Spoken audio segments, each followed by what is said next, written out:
स्वामी विवेकानंद सिर्फ एक मंक नहीं थे, वो विजडम और स्ट्रेंथ के बीकन थे। उनकी टीचिंग्स आज भी लाखों लोगों को इंस्पायर करती हैं। उन्होंने हमें स्पिरिचुअलिटी का ट्रू मीनिंग बताया। उन्होंने हमें ह्यूमैनिटी की सर्विस का इंपॉर्टेंस सिखाया। नरेंद्रनाथ दत्त के रूप में जन्मे वो एक गिफ्टेड चाइल्ड थे। यंग नरेंद्र अपनी इंटेलिजेंस और क्यूरियोसिटी के लिए जाने जाते थे।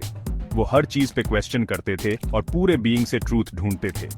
यही नॉलेज की थर्स्ट उन्हें स्पिरिचुअल मास्टर रामकृष्ण परमहंस के पास ले गई। रामकृष्ण की गाइडेंस में नरेंद्र स्वामी विवेकानंद बने। उन्होंने वेदांत फिलॉसफी के एसेंस को अपनाया। वो यूनिवर्सल ब्रदरहुड और सेल्फ रियलाइजेशन का मैसेज लेकर गए। स्वामी विवेकानंद की टीचिंग्स सिर्फ बुक्स तक लिमिटेड नहीं थीं, वो प्रैक्टिकल विजडम और कंपैशन में रूटेड थीं। उनके वर्ड्स सिंपल थे पर पावरफुल, जो हर वॉक ऑफ लाइफ के लोगों के हार्ट्स तक पहुंचते थे। उन्हें यूथ की पावर पे बिलीव था और उन्होंने उन्हें अपना पोटेंशियल जगाने के लिए अर्ज किया। स्वामी विवेकानंद का जीवन उनकी टीचिंग्स का प्रमाण था। सर्विस, नॉलेज और स्पिरिचुअल एनलाइटनमेंट को समर्पित एक जिंदगी। स्वामी विवेकानंद की फेम दूर दूर तक फैल गई। अलग अलग कल्चर्स और बैकग्राउंड्स के लोग उनके एनलाइटनिंग डिस्कोर्सेस सुनने आते थे। उनकी एडमायरर्स में एक फॉरेन लेडी थीं, जिनका अच्छा खासा इन्फ्लुएंस और स्टैचर था। उनकी विजडम और कैरिज्मा से इम्प्रेस्ड होकर वो उस यंग मंक के लिए डीप एडमिरेशन फील करने लगीं। ये एडमिरेशन उनके और उनकी टीचिंग्स के लिए प्रोफाउंड रिस्पेक्ट में बदल गई। उन्होंने उनमें अपने आइडियल्स का एम्बॉडीमेंट देखा। अपने फीलिंग्स से ड्रिवन होकर उन्होंने अपने हार्ट्स डिजायर एक्सप्रेस करने का डिसाइड किया। एक प्राइवेट मीटिंग में उन्होंने स्वामी विवेकानंद को मैरिज का प्रपोजल दिया। ये अनएक्सपेक्टेड प्रपोजल ने स्वामी विवेकानंद को सरप्राइज कर दिया। उन्होंने उनके प्रपोजल को अटमोस्ट ग्रेस और कंपोजर से लिया। अपनी कैरेक्टरिस्टिक कामनेस के साथ उन्होंने एक्सप्लेन किया कि उनका जीवन एक हायर पर्पस के लिए डेडिकेटेड है।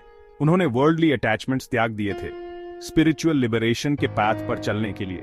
उन्होंने जेंटली एक्सप्लेन किया कि मैरिज उनके चोजन पाथ का पार्ट नहीं है। उन्होंने उन्हें अश्योर किया कि वो उन्हें हाई रिगार्ड में रखते हैं, वो उनकी एडमिरेशन वैल्यू करते हैं, लेकिन उनके फीलिंग्स को उस तरह रेसिप्रोकेट नहीं कर सकते जिस तरह वो चाहती हैं। वो लेडी शुरू में डिसहार्टेंड जरूर हुई, पर स्वामी विवेकानंद के कंपैशन और अंडरस्टैंडिंग से डीपली मूव्ड थीं।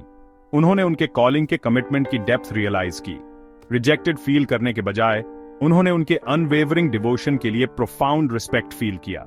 उन्होंने अपनी डीपेस्ट डिजायर एक्सप्रेस की, एक ऐसा बेटा जो स्वामी विवेकानंद की तरह वाइज, कंपैशनेट और रेडिएंट हो। वो एक ऐसे चाइल्ड के लिए यर्न कर रही थी जो उनमें दिखने वाले सेम नोबल क्वालिटीज रखता हो। उनका हार्ट एक ऐसे बेटे के लिए एज कर रहा था जो विजडम और कंपैशन की टॉर्च आगे ले जाए। जवाब में स्वामी विवेकानंद इन्फिनिट टेंडरनेस के साथ स्माइल किए। उनकी आईज हजारों सूरज की वार्मथ रेडिएट कर रही थीं जब उन्होंने वर्ड्स बोले जो हमेशा के लिए उनकी सोल्स को बाइंड कर देंगे। उन्होंने कहा, तो मुझे अपना बेटा समझो। ये simple yet profound statement tradition और सोशल नॉर्म्स की बाउंड्रीज से परे था। ये स्वामी विवेकानंद के बाउंडलेस कंपैशन और हर बीइंग में डिवाइन स्पार्क देखने की एबिलिटी के बारे में बहुत कुछ कहता है। वो लेडी इमोशन से ओवरवेल्म्ड स्वामी विवेकानंद के वर्ड्स का ट्रू मैग्नीट्यूड रियलाइज कर गईं। उन्होंने उन्हें रिजेक्ट नहीं किया था, बल्कि एक ऐसे लव से एम्ब्रेस किया था जो बाउंडलेस था।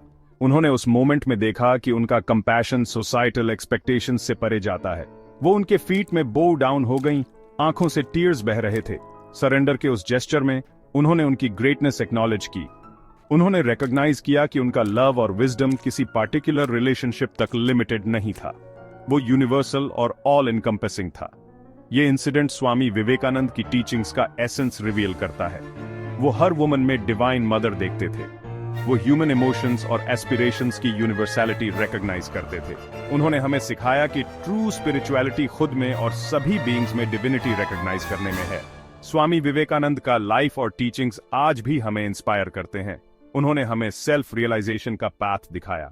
उन्होंने काउंटलेस हार्ट्स में नॉलेज और सर्विस की फ्लेम इग्नाइट की। उनकी लेगेसी हमें याद दिलाती है कि दुनिया को लव, कंपैशन और नॉलेज की थर्स्ट के साथ एम्ब्रेस करें।